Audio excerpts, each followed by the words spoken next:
अस्सलामुअलैकुम। अच्छा, आज का जो टॉपिक जो हमने स्कूल में भी पढ़ा था, motion of two bodies attached to the end of a string that passes over a frictionless fully such that one body moves vertically and other moves on a smooth horizontal surface। दो objects है हमारे पास, object A और object B. Object A जो है यहाँ पर अगर देखा जाए, ऑब्जेक्ट ए डाउनवर्ड मूव कर रहा है, वर्टिकली मोशन कर रहा है, और ऑब्जेक्ट बी जो है वो स्मूथ सरफेस टेबल पे मूव कर रहा है, हॉरिजॉन्टल मोशन कर रहा है। अच्छा, अगेन इसमें इस टॉपिक में हमारा पर्पस यही है कि हम एक्सेलरेशन की वैल्यू फाइंड आउट करें और टेंशन की वैल्यू फाइंड आउट करें। टेंशन क्या है? टेंशन सिंपली स्ट्रिंग का फोर्स है।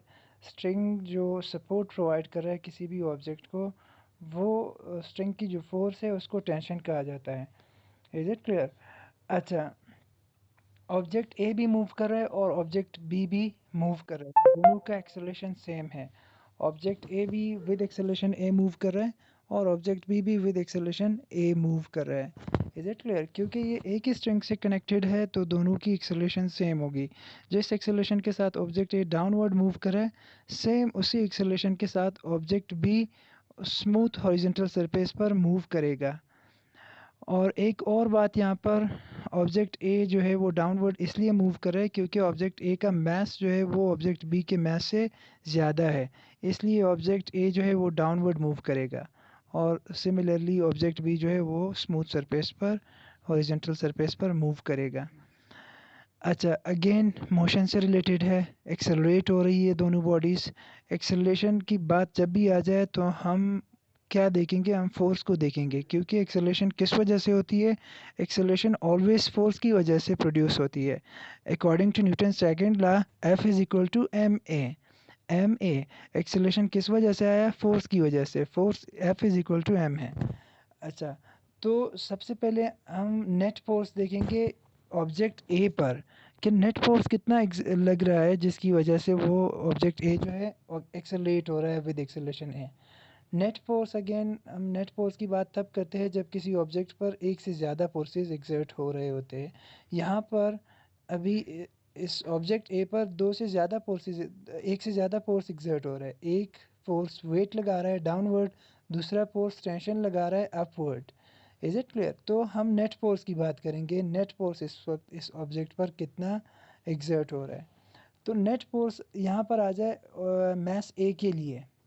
मास ए के लिए सबसे पहले हम नेट फोर्स फाइंड आउट करेंगे। मास ए के लिए नेट फोर्स जो है वो, नेट फोर्स निकालने का तरीका again greater value minus smaller value. Greater value weight downward move कर रहा है तो ग्रेटर वैल्यू कौन सी हो गई? टेंशन या वेट? जब डाउनवर्ड मूव कर रहा है तो डेफिनेटली वेट ज़्यादा होगा, टेंशन कम होगा। तो weight minus tension, greater value weight है इसलिए वेट माइनस किया smaller value which is tension. Is it clear यहाँ पर? अच्छा, Newton according to Newton second law, F का फार्मूला क्या है? F is equal to M A. यहाँ पर नेट फोर्स को हमने F1 से डिनोट किया है क्योंकि ये ऑब्जेक्ट ए के लिए जिसका मास m1 है, इसलिए नेट फोर्स भी हमने F1 से डिनोट किया है मास m1 के लिए, ऑब्जेक्ट ए के लिए।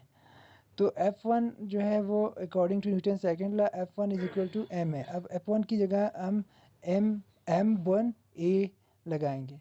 अब पुट द वैल्यूज़, F1 की जगह m1 a आ गया is equal to m1 g minus T उसी तरह। This is our equation number 1। अब इस इक्वेशन को इसी जगह पर स्टॉप करें, इसलिए इसको इक्वेशन 1 का नाम दिया। अब हम नेट फोर्स ऑब्जेक्ट बी पर देखेंगे कि नेट फोर्स ऑब्जेक्ट बी पर कितना लग रहा है जिसकी वजह से ये मूव कर रहा है हॉरिजॉन्टल सरफेस पर। Net force on object B, यहाँ अगर देखा जाए ये नेट फोर्स है ऑब्जेक्ट बी पर। यहाँ पर वर्टिकल मोशन नहीं हो रहा है क्योंकि इसका वेट डाउनवर्ड है और अपोजिट फोर्स, रिएक्शन फोर्स कौन प्रोवाइड कर रहा है? टेबल प्रोवाइड कर रहा है। दोनों बैलेंस है, दोनों एक दूसरे के साथ बैलेंस है, जितना वेट है उतने ही मैग्नीट्यूड के साथ टेबल अपवर्ड फोर्स रिएक्शन के तौर पर प्रोवाइड कर रहा है। तो वर्टिकली जो फोर्स है वो ज़ीरो है, उसका नेट ज़ीरो है।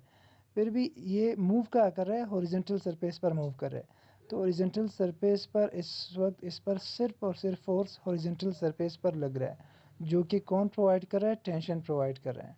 कौन प्रोवाइड कर, इस वक्त इस पर नेट फोर्स सिर्फ और सिर्फ टेंशन की वजह से है। यहाँ अगर देखा जाए, यहाँ नेट फोर्स सिर्फ और सिर्फ टेंशन की वजह से है। तो ऑब्जेक्ट ए बी पर नेट फोर्स जो है वो टी है इज इक्वल टू टी, क्योंकि वेट और रिएक्शन एक दूसरे के साथ बैलेंस हुआ और कैंसिल आउट हो गया। नेट फोर्स इस वक्त इस ऑब्जेक्ट बी पर सिर्फ टेंशन की वजह से, इसलिए यहाँ पर अगर देखा जाए यहाँ ऑब्जेक्ट बी पर नेट फोर्स इस वक्त टी के बराबर है। Again according to Newton second law F की वैल्यू क्या है, एम है। F2 की जगह M2A फुट करेंगे, ये आ गया M2A which is equal to T। अब दो इक्वेशंस बन गए, दिस इज़ इक्वेशन नंबर 2। अब दो इक्वेशंस बन गए, हमने हमारा पर्पस अगेन एक्सेलरेशन के लिए एक्सप्रेशन डिराइव करना है। एक्सेलरेशन के लिए जो एक्सप्रेशन बनेगा वो चीज़ हमने इस टॉपिक में डिराइव करना है। सेकेंडली टेंशन का जो एक्सप्रेशन है वो डिराइव करना है। सबसे पहले हम एक्सेलरेशन के लिए एक्सप्रेशन डिराइव करेंगे।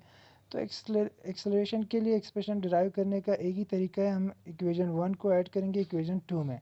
Adding equation 1 and equation 2, left side में ऐड होगा, राइट साइड में ऐड होगा इक्वेशन का। ये इक्वेशन 1 का लेफ्ट साइड है M1A, this will add with equation 2 left side M2A plus M2A।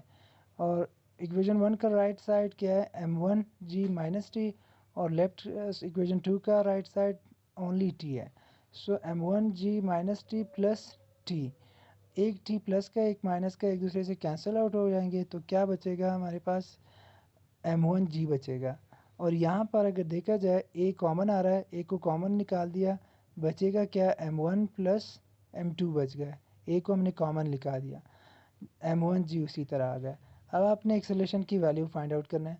Acceleration के साथ ये M1 प्लस M2 पूरा फैक्टर ये एक्सेलरेशन के साथ मल्टीप्लाई हो रहा है, दूसरी तरफ भेज दे डिवाइड हो जाएगा, इस तरह हमारे पास एक्सेलरेशन की वैल्यू आ जाएगी। Hence acceleration is equal to M1G divided by M1 plus M2। ये हमारा एक्सेलरेशन का जो एक्सप्रेशन है वो आ गया।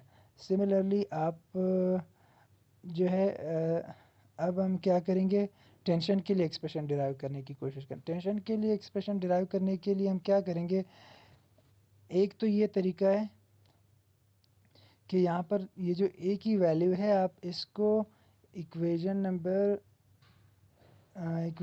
2 में भी पुट कर सकते हैं। यहाँ पर डायरेक्टली आप ए की वैल्यू इक्वेशन नंबर 2 में पुट करें, आपके पास टेंशन की वैल्यू आ जाएगी।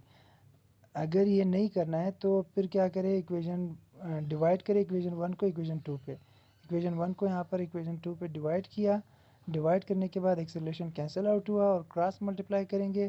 क्रॉस मल्टीप्लाई करने के बाद हमारे पास जो एक्सप्रेशन बना वो T multiply M1 which is equal to M2 multiply M1G minus T.